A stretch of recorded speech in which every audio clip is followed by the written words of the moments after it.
Dapat kasi may ano yung message. Sabi nila nag-message naman daw, wala naman kami na-receive. Kinuha nila yung lahat ng number namin. Halos 300 pasahero pauwi ng Mindanao hindi pa rin makaalis ng Manila North Port dahil sa kakulangan ng barko. Based on our observation, normal naman. Medyo pumonte ang pasahero ngayon compare kahapon and past few days. Dami ng mga pasaherong nagtungo sa NAIA ngayong araw, medyo naging matumal. Napakabilis tumaas, ang hirap bumaba. Yun ang inaano namin. Pangkain ng alak na yun kung may ipon mo yun, lalaki yun. Presyo ng produktong petrolyo muling tataas sa huling linggo ng 2023. Kabuuang increase sa buong taon aabot na sa 5 hanggang 12 piso kada litro. Armed Forces of the Philippines nanindigan sa hindi pagdedeklara ng holiday ceasefire.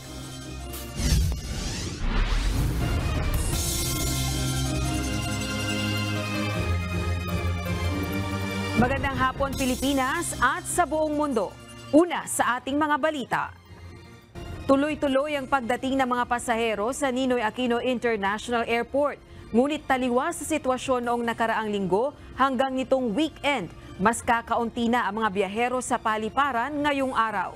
Mula sa NAIA Terminal 3, ito ang balita ni Gladys Tuwabi, live. Gladys, kumusta ang sitwasyon dyan ngayon at inaasahan ba na muling dadami ito habang palapit na naman ang isang long holiday weekend?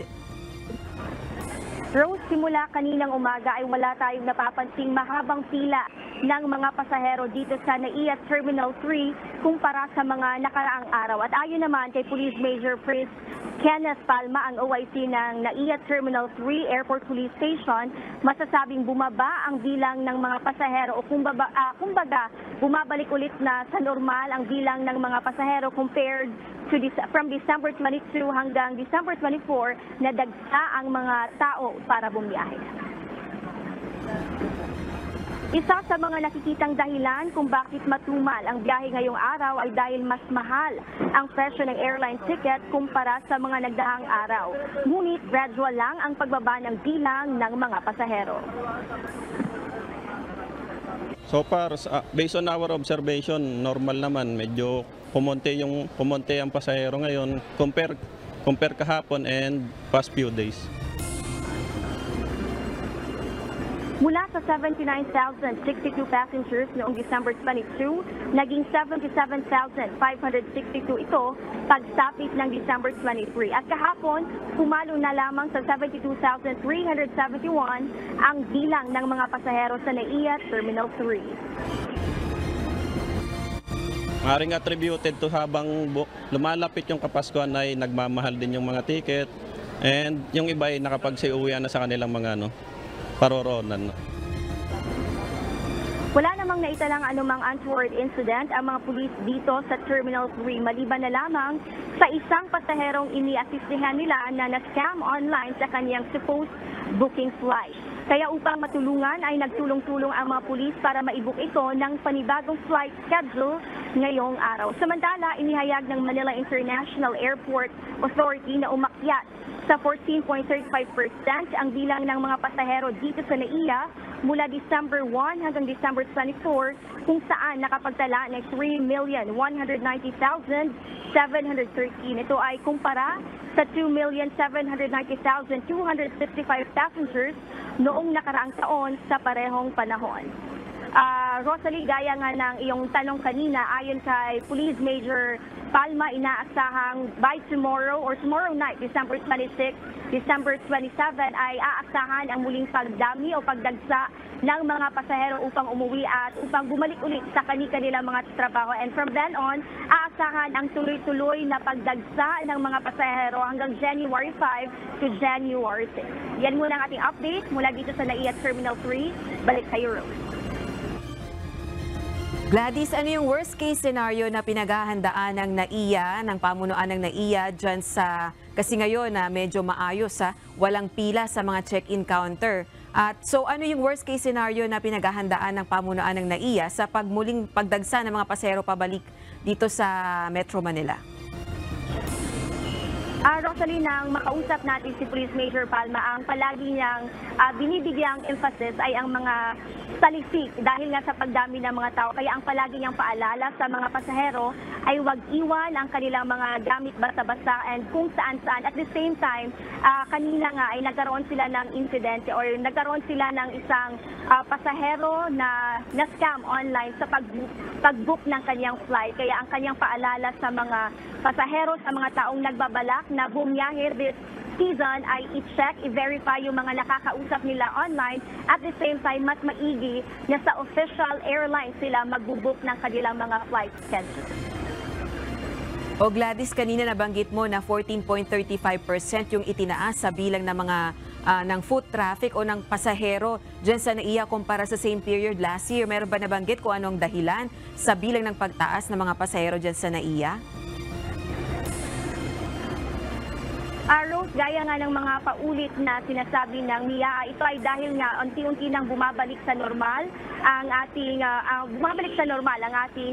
daily, ang ating pang-araw-araw dito sa dahil nga natapos na ang pandemya and also medyo nagiging maayos na ulit or bumabalik na sa normal ang mga travels, ang mga flights. Matapos na lift na nga itong public health emergency. Last question na lang, dahil nga kumaunti na yung mga pasahero dyan sa NAIA kumpara sa mga nakalipas na araw, nagbawas din ba ng tauhan ng security ng NAIA, ganun din ang mga pulis na nagpapatrolya dyan sa paliparan? Rose, that's a very nice question dahil kanina nabanggit ni Police Major Palma dahil nga inaasahan simula bukas hanggang January 6 ay aasahan ang tuloy-tuloy na pagdagsa ng mga tao from 30 police personnel or security personnel na dineploy nila dito sa NAIA. Terminal 3 in particular ay dinagdagan nila ito. So from 30, ngayon ay naging 50 na ang mga personnel na nag-iikot dito sa Terminal 3 para masiguro ang seguridad ng mga pasahero na babiyahe at uuwi sa kanilang mga tahanan. Alright, maraming salamat Gladys Tuwabi, nag-ulat ng live mula sa NAIA Terminal 3. Nakapagtala na ang Department of Health ng 16 na bagong fireworks-related injuries ngayong araw. Lumabas sa datos ng DOH na kabilang dito ang isang napinsala ang mata. Bunsod nito, umabot na sa 28 ang kabuang bilang ng mga biktima dahil sa paputok, 1 linggo bago ang pagpapalit ng taon. Kaya muling nagpaalaala ang DOH sa publiko na mas mainam na manood at hayaan na lang ang mga profesional na magsagawa ng fireworks display sa mga komunidad. Walang suspensyon ng military at non-military operations ang pamahalaan. Sa gitna ito ng 2 araw na ceasefire declaration ng Communist Party of the Philippines New People's Army. Ito ang balita. Bilang pagdiriwang sa ika-55 anibersaryo ng Communist Party of the Philippines o CPP, nagdeklara ito ng unilateral ceasefire o tigil putukan. Kauna-unahan ito mula December 2019. Ibig sabihin suspendido ang lahat ng tactical offensives ng New People's Army o NPA na armed wing nito mula alas 12:01 ng madaling araw December 25 hanggang 11:59 PM ng December 26 araw ng Martes. Inaasahan namang magre-resume ang offensive operations ng NPA ng Miyerkules, December 27, 12:01 AM. Sa pahayag ng CPP, kasabay din ang pagdedeklara ng tigil putukan ng komunistang grupo sa tradisyonal na holiday celebrations. Gayunman, hindi naman tinumbasan ng puwersa ng pamahalaan ang holiday ceasefire. Sa pahayag ni National Security Council spokesperson, Assistant Director General Jonathan Malaya, gaya ng binanggit na ni National Security Advisor Eduardo Anyo, walang magiging suspension of military and non-military operations. Sa gitna ito ng pagkakasundo ng dalawang panig sa pagkakaroon ng exploratory talks kaugnay ng posibleng resumption o pagbalik sa negosasyong pangkapayapaan. Bunsod nito, magpapatuloy ang pagtugon ng Armed Forces of the Philippines at Philippine National Police laban sa lahat ng armed threats sa bansa, kabilang na ang NPA. Git din ng tagapagsalita ng National Security Council, natuto na ng leksyon ng pamahalaan kung saan sa mga nakalipas na panahon, ginagamit lang anya ng CPP, NPA, NTF ang tigil putukan upang makapag-regroup at makapaglunsad ng mga pag-atake laban sa mga sibilyan. Rosa Licoz, UNTV News and Rescue. Diyos ang aming sandigan, serbisyo publiko ang aming pinahahalagahan. Nais ni Pangulong Ferdinand Marcos Jr. na maging malinaw ang mga tutungkulin ng mga lokal na pamahalaan bago tuluyang maipatupad ang plano na full devolution. Inatasan ni Pangulong Ferdinand Marcos Jr. ang national government agencies na magsagawa ng masusing pagsusuri para sa pagsasakatuparan ng full devolution initiative at makapaglabas ng listahan ng mga tutungkulin ng mga lokal na pamahalaan, kung saan ang ilan sa mga tungkulin ng national government ay ililipat sa mga LGU. Inatasan naman ni Pangulong Marcos ang mga kinauukulang ahensya na madaliin ang pag-aaral ukol dito. Ito ang balita ni Nel Mariboho. Binigyan ni Pangulong Ferdinand Marcos Jr. ang National Economic and Development Authority o NEDA ng hanggang Pebrero ng susunod na taon upang tapusin ang pag-aaral sa planong full devolution sa pamahalaan. Sa ilalim ng Executive Order No. 138 ni dating Pangulong Rodrigo Duterte, isinulong na ang full devolution of powers kung saan inihahanda na ang mga lokal na pamahalaan na gampanan ng ilang tungkulin ng national government. Ayon sa Pangulo, dapat madetermina muna ang mga prioridad at serbisyon dapat na ilipat sa mga LGU, kabilang na dito ang pagpopondo at schedule ng implementasyon. Inatasan rin ni PBBM ang DILG na makipag-ugnayan sa Union of Local Authorities of the Philippines upang matukoy ang mga serbisyo at trabahong dapat gawin batay sa devolution transition plans ng national government. May hanggang katapusan naman ng Enero 2024 ang DILG para maisumite ang kanilang ulat sa Office of the President. Alinsunod ito sa pagpapatupad ng Mandanas-Garcia ruling ng Korte Suprema. May hanggang taon 2024 ang transition na paglilipat ng tungkulin o devolution of powers ng executive branch sa mga LGU. Kabilang sa mga tungkulin na ito ay may kaugnayan sa pagbibigay ng serbisyong pangkalusugan, agrikultura, infrastruktura, pamamahala sa likas na yaman at turismo. Base sa inisyal na pag-aaral ng Department of Budget and Management, aabot sa mahigit 400 na munisipalidad ang hindi pa kakayaning magpatupad ng mga malalaking proyekto at kinakailangan pa ng tulong ng national government. Ayon kay Budget Secretary Amena Pangandaman, pangunahing problema pa rin sa ngayon ng ilang mga munisipalidad ang kanilang technical capacity at expertise upang maisakatuparan ang mga malalaking proyekto. Nel Mariboho, UNTV News and Rescue. Diyos ang aming sandigan, serbisyo publiko ang aming pinahalagahan. Tinitiyak ng Department of Budget and Management ang transparent na paggastos ng 5.768 trillion pesos na national budget para sa taong 2024. Ayon kay Budget Secretary Amena Pangandaman, bahagi ito ng mandato ng ahensya para maabot ang development goals ng bansa. Prioridad din anya sa 2024 national budget ang responsableng debt management at pagsuporta sa post-pandemic recovery ng bansa na nakabatay sa medium-term fiscal framework. Batay sa projection ng ahensya, maibababa na sa higit 5% ang deficit sa budget sa 2024 mula sa 6.1% ngayong 2023. Habang sa 2028 naman ay nasa 3% na lang ang magiging deficit ng pambansang pondo na nangangahulugan sa mas konting pag-utang ng pamahalaan. Narito naman ang mga balitang nakalap ng UNTV News Global Correspondents, ihahatid ni Marvy Delphine ng Perth, Australia.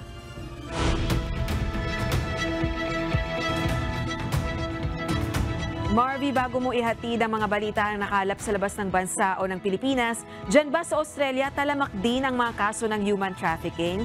At gaano ba kahigpit ang screening dyan sa mga paliparan upang matiyak na maiiwasan yung mga ganitong insidente? Magandang hapon naman sa inyo dyan sa Pilipinas, Rose. Ayon sa research ng Australian Institute of Criminology, mahirap masabi ang eksaktong bilang ng human trafficking cases dito, pero ina-estimate na sa bawat biktima ng human trafficking at slavery, nasa 4 ang hindi na-detect. Bagamat mahigpit ang border security ng Australian government sa air at seaports, kinoconsider ang Australia na known destination at source country ng trafficking victims. Rose? Alright, Marvy, ihatid mo na ang mga balitang nakalap ng ating Global News Correspondents. Hinarangan ng French authorities ang isang passenger plane na masakay ang mahigit 300 Indian citizens. Hinala ng mga otoridad, posibilidad umano na ang mga sakay nito ay biktima ng human trafficking. Ito ang balita ni Ray John Bolivar. Isang chartered plane ang hindi agad pinaalis sa France, lula ng 303 Indian nationals, kasama ang 11 minor de edad sa airport ng Vatry, 150 kilometers east ng Paris. Patungo sana sa Nicaragua mula sa United Arab Emirates ang eroplano nang tumigil ang aircraft sa France upang kumuha ng supply ayon sa prosecutor's office. Hinala ng mga otoridad ang mga ito ay maaring biktima ng human trafficking. Nakakuha rin umano ng anonymous tip ang French authorities ukol dito. Ang chartered plane ay nakarehistro sa labas ng European Union at ayon sa Legend Airlines, hindi sila humawak ng ticket selling nito. Matapos naman ma-question ng cabin crew, pinawalan na ang mga ito at sinabing ang kumpanya na nagrenta sa eroplano ay matagal ng kliyente ng Legend Airlines. Tumanggi naman ng airline company na ibigay ang identity ng kumpanya na nagrenta nito. Kung mapapatunayan sa ilalim ng French law, ang isang organized human trafficking ay punishable ng pagkakakulong hanggang 20 taon at multa na $3.3 million. Ang mga minor de edad naman na nasa eroplano ay inilipat sa mga kinauukulang government agencies. Pinayagan naman makaalis ang eroplano bukod sa 2 pasahero na kinuwestiyon ng pulisya at kasalukuyang minomonitor. Nagpadala rin ang Indian Embassy sa France ng consular staff sa airport upang bigyan suporta ang local authorities. Ayon sa kanilang statement noong Sabado, Ray John Bolivar, UNTV News and Rescue. Diyos ang aming sandigan, serbisyo publiko ang aming pinahahalagahan. Patuloy ang paghahanap ng mga otoridad sa isang gunman na namaril sa isang mall sa Florida, USA nitong holiday weekend. Kasabay nito, isang lalaki rin ang wanted dahil sa pagkuha ng naiwan na sombrero ng namaril sa pinangyarihan ng krimen na maaaring may dalang mahalagang DNA evidence ng suspect. Ito ang balita ni Justin Masakayan. The Ocala Police Department received a distressing call reporting a shooting at the Paddock Mall with multiple shots fired. Nakatanggap ng tawag ang pulisya sa Florida, USA nitong holiday weekend kaugnay ng shooting na naganap sa Ocala Mall na nagdulot ng pagkamatay ng isang lalaki at isa namang sugatan. Kinilala ang suspect na si Albert Shell Jr., 39 na gulang na lalaki na hanggang ngayon ay pinaghahanap ng mga otoridad.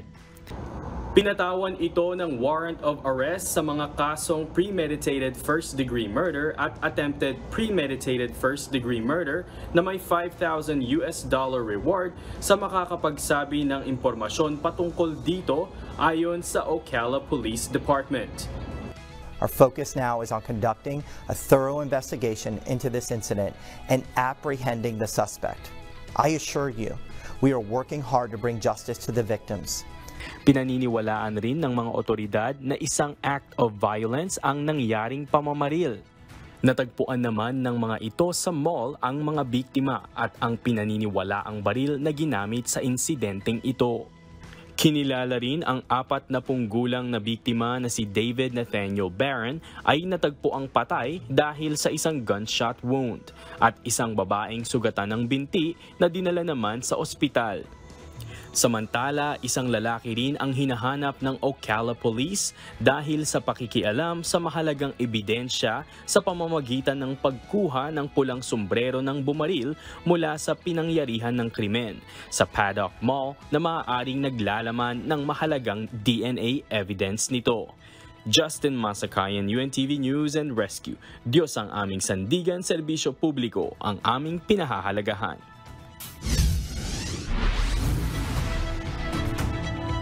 Umakyat na sa 149 ang death toll ng isa sa pinakamalakas na lindol sa China noong nakaraang linggo sa mga probinsya ng Gansu at Qinghai. Ayon din sa ulat, 2 pa rin ang nawawala. Giniba ng lindol ang mahigit 200,000 mga bahay at 15,000 naman ang malapit na ang gumuho. Dahil dito, nawala ng tirahan ang nasa 145,000 na mga residente at halos 800 ang naiulat na sugatan. Ayon naman sa mga otoridad, maaaring ang dahilan ng matinding pagkasira ng mga bahay ay ang pagiging mababaw ng lindol at ang soft sedimentary rock sa rehiyon. Bukod dito, ang mga bahay sa lugar ay gawa sa lupa at kahoy o bato, kaya naman mahina ang istruktura nito laban sa lindol. Nahihirapan naman ang rescue efforts sa lugar dahil sa tindi ng lamig habang ang marami sa mga residente ay pinili ang manatili malapit sa kanilang tahanan sa gitna ng panganib. At yan ang mga balita mula sa iba't ibang panig ng mundo. Mula dito sa Australia, ako si Marvin Smith. Magandang gabi. Balita muli sa loob ng Pilipinas, humabol pa ng panibagong oil price hike ang mga oil company bago matapos ang taon. Mahigit 1.50 na naman ang itataas sa kada litro ng diesel, gasolina at kerosene simula bukas. Ito ang balita ni JP Nunez. Napakabilis tumaas, ang hirap bumaba. Yun ang inaano namin, kaya kami mga driver, yun ang ayaw na ayaw namin, yung pagtaas ng crudo. Oo, mabigat na rin yun. Another ano na naman yun. Tahirap na naman yun. Imbis na dagdag kita, nababawasan pa sa amin. Matatapos na lang ang taon pero panibagong hirap pa rin ang sasalubong sa mga tsuper ng pampasaherong jeep. Batay sa anunsyo ng mga oil company, simula bukas December 26 ay may dagdag presyo na naman sa mga produktong petrolyo. 1 peso and 70 centavos ang dagdag singil sa kada litro ng diesel, 1 peso and 60 centavos naman sa gasolina at 1 peso and 54 centavos sa presyo ng kerosene. Sa kabuuan, nasa higit 5 piso ang naging dagdag sa kada litro ng diesel ngayong taon. Higit 12 pesos naman sa kada litro ng gasolina at halos 2 piso sa kerosene. Ayon sa mga driver, imbis nakikitain na nila para maipang-uwi sa pamilya ay napupunta pa sa pang-diesel. Mas magiging maluwag sana nila kung bababa na lamang sa 50 pesos ang kada litro ng diesel na ngayon ay umaabot na sa halos 60 pesos kada litro. Pangkaya ng alak na yun kung may ipon mo yun, lalaki yun. Dadagdag na naman, piso mahigit. Yung 7 to 800, mabababa, mga 500 to 600 na naman. Laking sa amin yung kabawasan sa kita. Samantala, ayon sa ilang tsuper ng jeep, halos wala ring naging silbi ang naging pisong dagdag pasahe dahil sa patuloy na pagtaas ng presyo ng krudo. Hindi naman kasi nahahatak din ng diesel hindi naman permis na maganda biyahe. Minsan may takbong basyo. Ayon sa Department of Energy, nakakaapekto sa pagtaas ng presyo ng langis ang banta sa mga barko na dumadaan sa Red Sea na siyang naghahatid ng supply sa iba't ibang mga bansa. JP Nunez, UNTV, News and Rescue. Diyos ang aming sandigan, serbisyo publiko ang aming pinahahalagahan. Abiso sa mga motorista, isasara simula bukas December 26 hanggang sa December 30 ang bahagi ng northbound lane ng Rojas Boulevard EDSA flyover sa Pasay City. Batay sa anunsyo ng Department of Public Works and Highways, South Manila District Engineering Office, maglalagay sila ng 2 expansion joints sa flyover sa nasirang bahagi nito. Inaabisuhan ng mga motorista sa posibleng pagbagal ng trapiko sa lugar at dumaan na muna sa EDSA Flyover Service Road bilang alternatibong ruta. Tiniyak naman ng DPWH-NCR na matatapos nila ang konstruksyon sa takdang oras. Marami ang sumubok na makauwi sa kani-kanilang probinsya bago ang long holiday weekend. Ngunit sa Manila North Port, stranded pa rin ang nasa 300 pasahero. Ilan sa kanila na delay ang biyahe at wala umanong natanggap na abiso mula sa shipping line. Ito ang balita ni Ryan Lacanlale. Excited din ako makita ang mama ko, siyempre. Matagal ko na din kasi siya gusto makita Kaya ganun. Kaya excited ako na uuwi din. 39 na taong nang hindi nakikita ni Lutz ang kanyang ina. Sanggol pa kasi niya nang mahiwalay siya dito dahil naghiwalay ang kanyang mga magulang. Kaya excited siya na sa unang pagkakataon ay makakasama niya ito at ang kanyang mga kapatid. Pero ang pinapangarap na reunion ni Lutz na antala pa. Delayed ng 2 araw ang kanya sanang biyahe pa Dipolog kagabi at bukas pa ng umaga ang kanilang paglalayag. Ayon sa kapatid ni Lutz na si Jen, wala silang natanggap na abiso mula sa shipping line na hindi tuloy ang kanilang biyahe. Maging sa social media, wala daw silang natanggap na post na reschedule ito. Dapat kasi may yung message. Sabi nila nag-message naman daw, wala naman kami na-receive. Kinuha nila yung lahat ng number namin. Wala naman kami na-receive na kahit isang message. Pero wala kayong nakita sa Yung sa social media naman, sa Facebook nila, chinek naman namin, wala naman yung nakalagay na Di ba dapat nakapost yun? Wala naman. Kaya pumunta na lang kami dito. Pagdating na namin dyan sa labas, siya kanila sinabi na sa mamaya pa, hapon, umaga. Kaya dito lang sila sa mga nilatag na karton muna natulog na para matiyak na anumang oras. Si Mang Jaime at kanyang asawa, Sabado pa nagpunta ng port. Kahapon ng umaga sana ang schedule ng alis ng kanilang barko pauwi ng Cebu City. Pero late na nilang nabasa ang abiso ng shipping line na malilipat ng December 26 ang kanilang biyahe. Magagastusan pa kasi sila ng pamasahe kung babalik pa ng Laguna, kaya sa mga upuan na lang sila nag-antay ng schedule. Ayun po, hindi mo na namin nabasa na nag-text pa yung togo sa aming cellphone. Hindi namin nabasa na ganun po ang nangyari, na-cancel po. Kaya po, ang tinanong po namin dito sa staff dito sa dito sa port, ang mangyari daw 26 na daw po umaga, alas 6 umaga po ang alis dito. Si Irene at ang kanyang mga kaanak, sinadyang maagang magpunta sa Pantalan para hindi ma-traffic, kaya kahapon pa nasa terminal na sila, bagamat sa Martes pa ang schedule ng pag-alis ng kanilang barko. Yun nga sir, traffic. Sabi nila, dapat daw maaga kasi traffic. Yun, kaya pumunta na kami dito ng umaga. So okay lang sa inyo na natin lang? Okay lang po sir, okay lang naman. Importante? Ang importante, makaalis kami, makauwi kami sa Bukidnon. Excited tayo? Excited na sir, di bali na dito kami nagpapasko, doon naman kami mag-New Year. Ilan lamang sila sa halos 300 pasahero na piniling manatili dito sa Manila. Karamihan sa mga ito, delayed ang biyahe ng sasakyang barko. Base sa text message ng shipping line sa mga pasahero, epekto pa rin ng nagdaang bagyong Kabayan ang pagkakaantala ng pagbalik sa Maynila ng kanilang mga barko. Namigay na rin ng lugaw ang Port Authority Police pamatid gutom ng ating mga kababayan at naglatag ng projector screen para may mapanood ang ating mga kababayan na nag-aantay ng biyahe dito sa Pantalan. Bagamat noong nakaraang linggo panilip ang suspensyon ng biyahe sa dagat, pero nagkaroon ito ng domino effect sa mga biyahe. Nauna nang sinabi ng Philippine Ports Authority na nagkakaroon ng kakulangan sa mga barko sa mga ganitong peak season.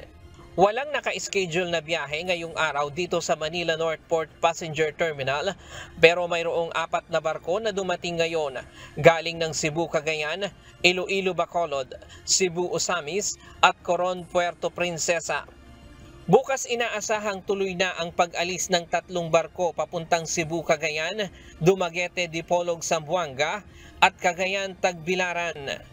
Ryan Lacanlale, UNTV News and Rescue. Diyos ang aming sandigan, serbisyo publiko ang aming pinahahalagahan.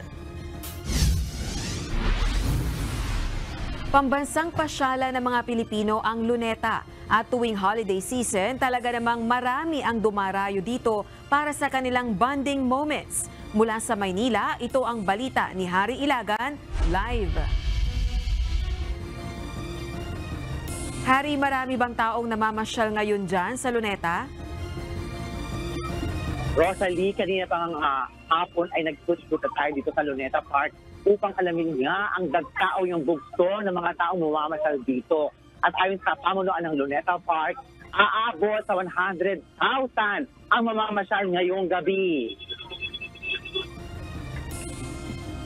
Kanya-kanya ng pwesto ang ating mga kababayan dito sa Luneta Park. May mga pamilyang nagupuan sa damuhan upang mag-picnic. Mayroon ding nanonood ng dancing stand nanonood ng dancing fountain habang naghaharutan. Kumpara kahapon, mas madami ang dagsa ng mga turista dito. May nakatalaga ding police assistance desk para mag-monitor ng kaayusan at kaligtasan ng mga namamasyal dito. Ayon sa pamunuan ng Luneta Park, asahan ngayong gabi ang dagsa ng mamamasyal dito na posibleng umabot sa 100,000. Inaabangan din, Rosalie, dito ang isinasagawang libreng concert at the park. Kasabay ito ng pagbubukas ng makukulay at nagkekembutang dancing fountain kasabay ng nag-iindakang mga musika. Nagbukas kanina nga umaga ng alas 6 ng umaga ang Luneta Park at magtatara ito mamayang alauna ng madaling araw para sa regular na paglilinis at maintenance ng kapaligiran. Sa ngayon, Rosalie, ay inabutan nga natin ang ating mga kababayan na may kanya-kanya ng posisyon. Meron naka-posisyon sa mga damuhan, meron doon nakaupo, meron iba naman na may dala silang mga hayop, mga alagang hayop dahil pinayagan na ng pamunuan ng Luneta Park na magdala sila ng mga alagang hayop, katulad ng aso at saka ng kanilang mga pusang mga cute. Yan munang update mula dito sa Luneta Park. Balik sa'yo, Rosalie. Harry, kumusta naman ang sitwasyon ng traffic dyan sa paligid ng Luneta? Tama-tama na tanong mo, Rosalie, dito sa aming harapan. Ako, bumper to bumper na ang daloy ng mga sasakyan dahil nga dito yung entrada sa aming harapan papasok ng Luneta Park. Kaya hindi makadaan yung mga dadaan. Kaya nandito naman sa tulong ng Philippine National Police ay mabuti naman at maayos na ang kanilang pagpasok dito sa harapan ng Luneta Park. Rosalie? Alright, maraming salamat, Harry Ilaga. Nagulat ng live mula sa Maynila. Nadadagdagan pa ang mga lugar na wala nang nakitang avian influenza o bird flu. Pero nais naman ng isang grupo ng mga broiler racer na bayaran ng gobyerno ang mga nag-aalaga ng manok na naapektuhan ng bird flu. Ito ang balita ni Ray Pelayo. Kung may indemnification fund, bird flu man yan o ASF, mas madaling masusugpo yung problema kung may indemnification fund na hindi matatakot mag-report yung may problema. Pagkaganyan, kasi sa ibang bansa, ganun eh. Malaking tulong para sa United Broiler Racers Association sa paglutas ng problema sa avian influenza o bird flu sa bansa kung babayaran ang mga nag-aalaga ng mga hayop na naapektuhan ng sakit. Sa ngayon nila tila hindi naman gaanong naapektuhan ng bird flu ang lokal na produksyon pero posible ring hindi na lang naiuulat ang iba pang mga kaso nito. Ito nga yun, sinuswerte mo kung hindi malaki masyado ang impact kung meron na parang wala eh. Dahil nag-iigas na rin siguro industry at saka maaari rin wala nang nagre-report sa DA. Wala namang kasing indemnification fund eh bakit pa magre-report? Base sa datos ng Bureau of Animal Industry, nasa 14 na lalawigan na ang nagnegatibo sa bird flu, habang 12 lalawigan pa ang may mga lugar na nananatiling apektado. Pero ang Bataan at Tarlac na lamang ang may aktibong kaso, partikular sa Balanga at Concepcion. Ang bird flu ay nakamamatay na sakit sa manok, mga ibon at iba pang poultry. Nakita na ito sa 50 bansa na nagresulta sa pagkasawi ng 316 million na poultry sa buong mundo. Una itong na-detect sa Pilipinas noong January 2022 sa commercial duck farm sa Bulacan. Isa pa sa nakakitang solusyon ng pamahalaan ngayon ay ang pagbibigay ng pahintulot sa paggamit ng bakuna kontra bird flu. Nito lamang November 3 ay inilabas ng Department of Agriculture ang Memorandum Circular 49 na naglalaman ng guidelines sa pagbabakuna laban sa avian influenza. Pero ayon sa UBRA, huli ang Pilipinas pagdating sa bakuna sa bird flu. Ang isang nagpapatagal dyan, yung labanan ng Bureau of Animal Industry at saka ng Food and Drug Administration. Sino mo talaga ang tatangan sa usapin na yan, naiipit yung industry na. Dapat listenan nila yan. Kasi nagagamit naman sa ibang bansa na subok na. Dapat hindi na ganyan tagal eh. Ray Pelayo, UNTV News and Rescue. Diyos ang aming sandigan, serbisyo publiko ang aming pinahalagahan. Kabilang sa target masolusyonan ng Bureau of Corrections o BUCOR ang issue ng recidivism ng mga nakukulong sa Bureau of Jail Management and Penology o BJMP. Ayon kay BUCOR Chief Gregorio Pio Katapang Jr., magandang ilipat sa kanila ang ilang libu-libong persons deprived of liberty o PDL sa BJMP. Ito ang balita ni Dante Amento. Yung lahat ng makukulong na masentensyado, whether 1 day to 3 years. Kailangan sa BUCOR na? Sa BUCOR na po, para maiwasan po yung recidivism.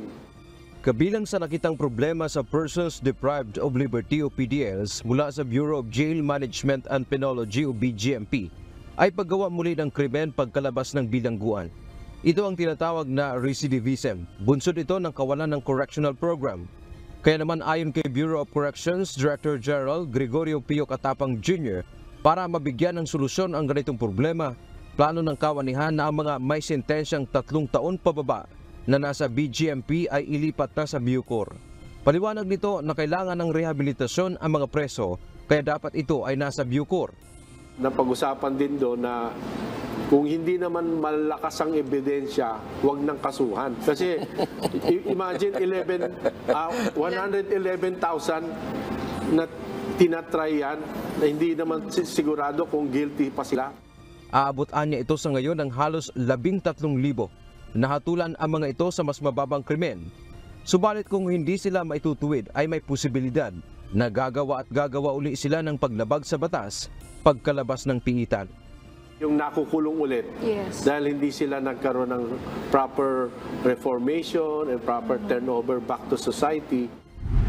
Kasama rin sa plano ng BUCOR na darating ang panahon na ang mga PDL ay magagamit din pagdating sa food security. Makatutulong sila sa pagtatanim sa iba't ibang lugar. Dante Amento, UNTV, News and Rescue. Diyos ang aming sandigan, serbisyo publiko ang aming pinahahalagahan. Naging epektibo ang dry run ng 100% cashless transaction sa mga toll plaza sa North Luzon Expressway at Subic-Clark-Tarlac Expressway ayon sa TRB o Toll Regulatory Board. Pero ayon sa ilang mga motorista, may mga aberya pa rin sa paggamit ng RFID na dapat matugunan ng mga toll operator. Ito ang balita ni Nestor Torres.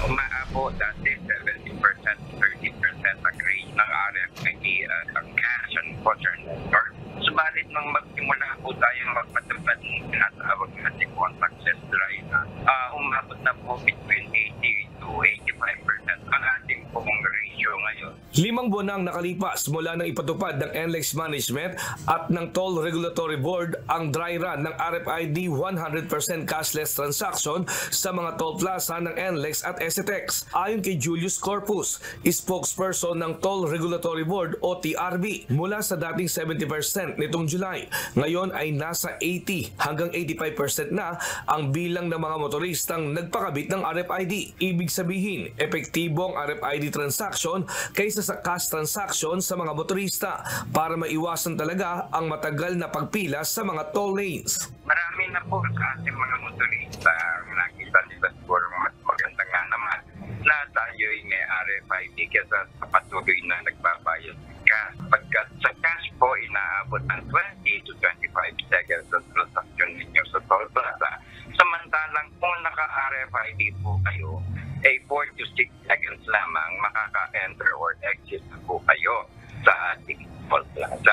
Reklamo naman ng ilang motorista, kadalasan ang nagkakaproblema ay hindi mabasang sticker ng RFID, kaya sila nagtatagal sa mahabang pila. Siguro dapat mas madaling basahin yung card. Parang walang abala, yung palang malayo ka palang nababasa na dapat. Hindi yung hihinto ka pa. Malaking abala pag wala kang RFID. Aminado naman ang NLEX Management at TRB na hindi talaga maiwasan na magkaroon ng aberya sa mga RFID. Karaniwang problema ay hindi mabasa ang sticker nito o di kaya naman ay sa mismong toll lanes nagkakaproblema. Paliwanag naman ng Toll Regulatory Board, minimal lang naman ang nagiging problema sa mga toll lanes sa mga toll plaza, pero ginagawa naman nila ito ng paraan para huwag magtagal sa pila ang mga motorista. Libre naman po ang kapalit ng RFID. Isa pong kailan din na kung minsan nagpapagal. Opo, tama po. May mga toll plazas kasi at toll lanes pa rin tayo na patuloy po natin ini-improve o pinakaitaan ng mga sistema treatment nang sa ganon mapabilis pa po ang daloy ng trapiko. Subalit, nakakanakan naman po yan. Generally, maayos na po ang RFID system natin. Mas maganda pag talaga, maayos na nila yung pagbasa ng mga card. Hassle yun kapag sa driver kapag ganyan, mag-aabalahin pa yung biyahe mo, di ba? Samantala, isa naman sa problema na nakikita nila kaya naman nagtatagal sa pila ay yung mga hindi nagpa-load o kaya naman ay mga walang RFID sticker na pumapasok sa RFID lane. Payo ng TRB at NLEX Management sa wala pa ring RFID hanggang ngayon ay magandang magpakabit na, lalo't long holiday ngayon ay asahan na ang heavy traffic sa papuntang norte at paluwas ng Maynila. Nakikiusap din po kami sa inyo na sana'y siguraduhin ninyong sapat yung load ninyo bago kayo pumasok o lumabas man lang sa ating mga expressway. May mga applications naman po kung saan kayo madaling magpa-load. Sa ngayon, full implementation pa rin ng 100% RFID cashless transaction sa lahat ng mga toll plaza sa NLEX at STX. Subalit nagbibigay pa rin naman sila ng konsiderasyon maging sa mga gusto pa rin na magbayad ng cash. Ang mahalaga ay umabot na sa mahigit 1 milyon at patuloy na nadadagdagan ang nagpapakabit ng RFID sa bansa. Nestor Torres, UNTV News and Rescue. Diyos ang aming sandigan, serbisyo publiko ang aming pinahahalagahan.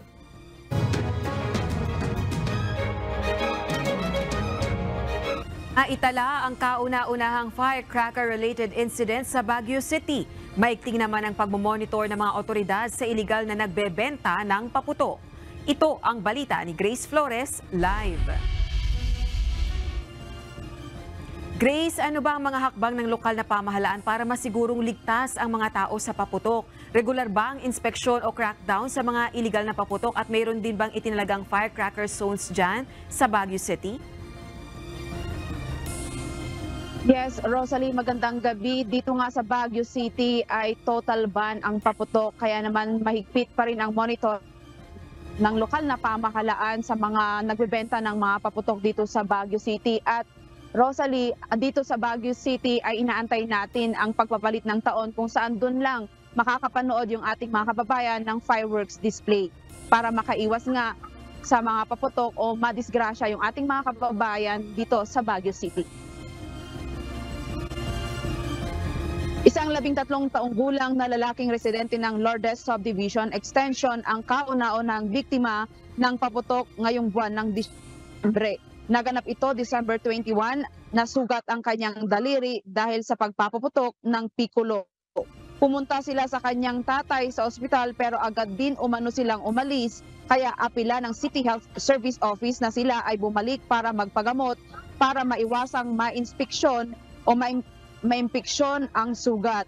Isa ang pikulo sa maraming paputok na ipinagbawal, ibenta at gamitin sa bansa alinsunod sa anti-firecracker law. Kapag nasugat dahil sa paputok, i-apply ang first aid gaya ng paghuhugas ng sugat sa dumadaan na tubig at sabon para magpagamot sa bago magpagamot sa pinakamalapit na ospital o health care facility. Bubuksan na rin ang CHSO, ang online self-report form na bahagi ng surveillance system ng tanggapan. Kasabay nito, inigtingan din ng Public Order and Safety Division ang kanilang pagmomonitor sa mga nagbebenta ng paputok sa merkado. Samantala, dagsa na ngayon sa Baguio City ang local tourist at balikbayan sa bansa. Ayon sa lokal na pamahalaan ng Baguio, sinamantala ng mga turista ang malamig na klima kaya nila pinili na magbakasyon sa Baguio ngayong December 25. Yes, again, dyan naman po kami kasi yung mga pasyalan, same pa rin. There are a lot of improvements than before. Just like last year, meron yung mga hindi kami nabisita na ngayon is meron na ulit and it's improved and well-developed na rin po. Okay naman po. Pabalik-balik po kasi ako. So, parang mas gumanda lang po yung klima, mas lumamig lang po ng konti. Umabot sa 15 degrees Celsius ang temperature kahapon ng umaga na lalong naghikayat sa mga turista na gumala sa mga magagandang lugar sa City of Pines. Kabilang sa mga pangunahing puntahan ng mga turista ay ang Botanical Garden, Mines View Park, Wright Park, The Mansion at iba pa. Marami ang nagpapakuha ng larawan sa Mines View na nakakostume pa ng pang-igorot. Malaking tulong sa ekonomiya ng Baguio ang pagdagsa ng mga turista at halos punuan na rin ang mga hotel at transient houses na pinapaarkila bago pa man sumapit ang December 25. Rosalie, sa ngayon ay nandito tayo ngayon sa pamosong Burnham Park kung saan marami o dagsa yung mga turista at residente ngayon na namamasyal dito sa Baguio City para nga ma-enjoy nila ang malamig na temperatura, saka dito sa may biking area. At dito sa likuran ko, Rosalie, kung makikita natin ay marami pa rin pong nagpipiknik na mga turista dito. Kaya naman yung ating mga kababayan, paalala sa mga wala pang tutuluyan, pinapaalala ng lokal na pamahalaan na bawal maglagay ng tent dito sa Burnham Park para sa mga walang matutulugan dahil nga ang ginagawa ng mga ibang mga turista ay natutulog na lang sa kanilang mga sasakyan na dala dahil sa ngayon, Rosalie, ay talagang balita natin, fully booked na yung ating mga hotels and transient houses dito sa Baguio City. At yan muna ang balita mula dito sa Baguio City. Balik sa iyo, Rosalie. Maraming salamat, Grace Flores, nag-ulat ng live mula sa Baguio City. Umabot na sa 2 milyong turista ang bumisita sa Boracay Island mula Enero hanggang Disyembre 19 ngayong taon. Ayon sa Malay Tourism Office, karamihan dito ay local tourists. Naitala naman ang pinakamataas na tourist arrivals noong Hulyo na may 207,696 arrivals. Inaasahan pa ang pagdating ng ilang mga turista ngayong holiday break kaya nagpaalaala ang local authorities na maging responsable at panatilihin ang kalinisan at kaayusan sa isla. Inaprubahan ng Regional Tripartite Wages and Productivity Board o RTWPB ang 33 pesos na dagdag sa minimum wage earners sa Northern Mindanao o Region 10. Epektibo ang 23 pesos increase noong December 19, habang ang natitirang 10 piso ay matatanggap sa July 1, 2024. Dahil dito aabot sa 423 pesos hanggang 438 ang sweldo ng mga nasa non-agricultural sector. Samantalang 411 hanggang 426 pesos naman para sa mga nasa agricultural sector.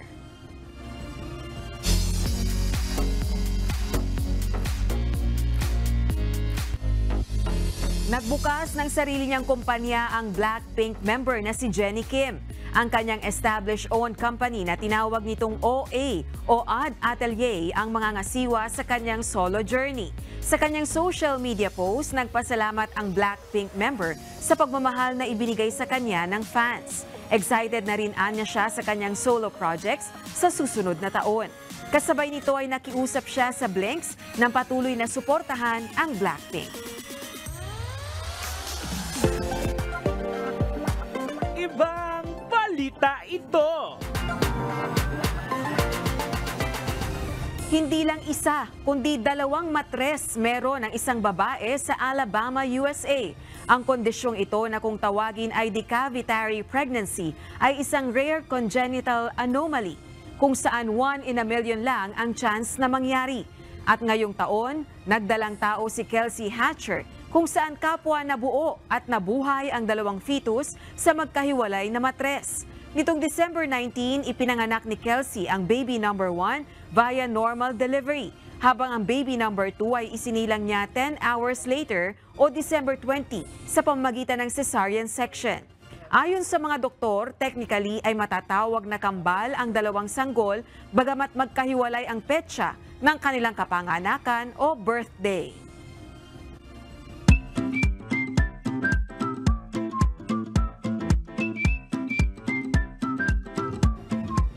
Narito naman ang ating mga kausi ngayong araw. Magandang gabi at salamat kina Roymil Buenaflor, Sinaida Basilio, Rocklem Og, Jenna Kamal. Salamat po sa inyong pagsubaybay sa Ito ang Balita. Narito naman ang salita ng Diyos na ating sandigan mula sa Aklat ng Kawikaan 19:6 na nagsasabi, marami ang mamamanhik ng lingap sa magandang loob at bawat tao ay kaibigan ng nagbibigay ng mga kaloob.